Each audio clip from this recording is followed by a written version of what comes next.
Bueno muchachos, hoy día les vamos a presentar un poco el trabajo de la determinación del torque. Espero que esta información que les voy a entregar sea como valor agregado al aprendizaje que ustedes tengan. Vamos con esto. Quedó pendiente el fenómeno del torque. Hoy día quiero explicárselo muy gráficamente qué significa el fenómeno del torque, el cual nosotros debemos estudiarlo. Vamos a la pizarra. Para este ejemplo, nosotros tenemos escrito en la pizarra que existe el torque que lo vamos a definir con una letra T, ¿ok? T mayúscula. Ya. Si vemos más abajo, define directamente la fórmula de torque que va a ser igual a la fuerza por la distancia. También lo define así el trabajo, ¿ya? Donde F es la fuerza y D es la distancia. Veamos qué significa esto. Si nosotros tenemos un cuerpo, ¿no es cierto?, en la cual debemos desplazarlo una cierta distancia D, ¿no es cierto?, desde el punto A hasta el punto B, ¿no es cierto?, aplicando una fuerza F podemos lograr este movimiento recorriendo dicha distancia.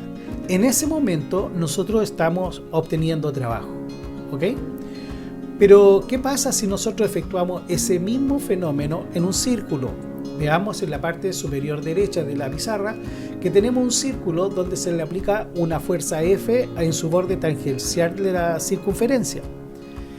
En este caso, esa fuerza que se está aplicando en el borde tangencial de la circunferencia está determinada directamente o se va a multiplicar directamente por el radio que va a representar la distancia recorrida.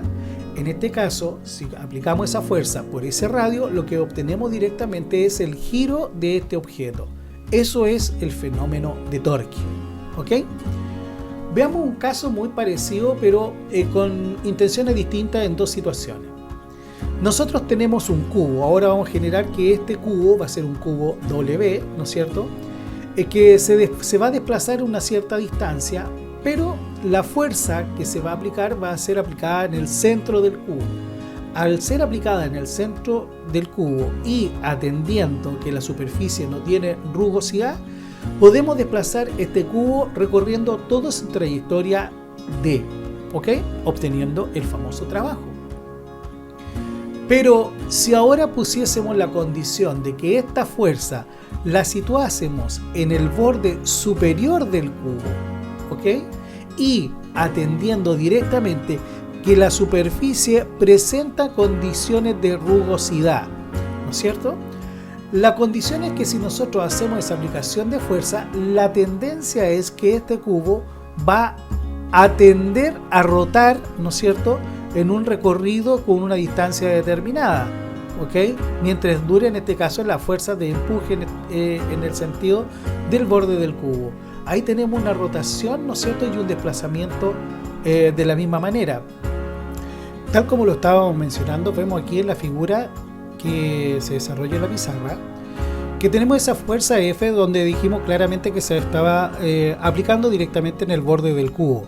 Ahora traté de dibujar el cubo prácticamente en una superficie. Entiéndase ahora que la superficie contiene una rugosidad.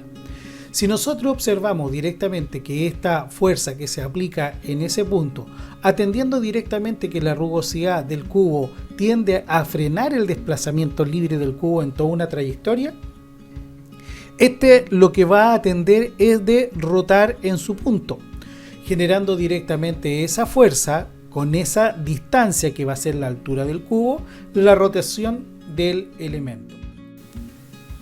Veamos ahora un ejemplo justamente para calcular el torque en una circunferencia dada. Vamos al ejercicio. Como observamos aquí en la pizarra, vemos un ejemplo, ¿no es cierto?, donde aparece un círculo con un radio R. En este caso, para poder determinar el torque, lo vamos a definir que su fuerza van a ser igual a los 5 newton y el radio a 30 centímetros. Si aplicamos la fórmula descrita anteriormente, tenemos que la fuerza por la distancia define el torque, ¿no es cierto? Pero ahora en este caso, la distancia va a ser igual al radio R, ¿ok? Teniendo en este caso esas condiciones y esos datos para aplicarlo en la fórmula, vamos a colocar lo siguiente. Colocamos el torque, va a ser igual a los 5 newton por los 30 centímetros que está referida a la distancia. En este caso, multiplicando eso, tenemos 150 newton por centímetro. Al tener claro esto, nosotros tenemos que llevarlo directamente a una unidad un poco más conocida, sabiendo que sí existe el newton por centímetro, pero podemos llevarlo directamente a newton por metro, ya que es para nosotros una de las unidades más conocidas.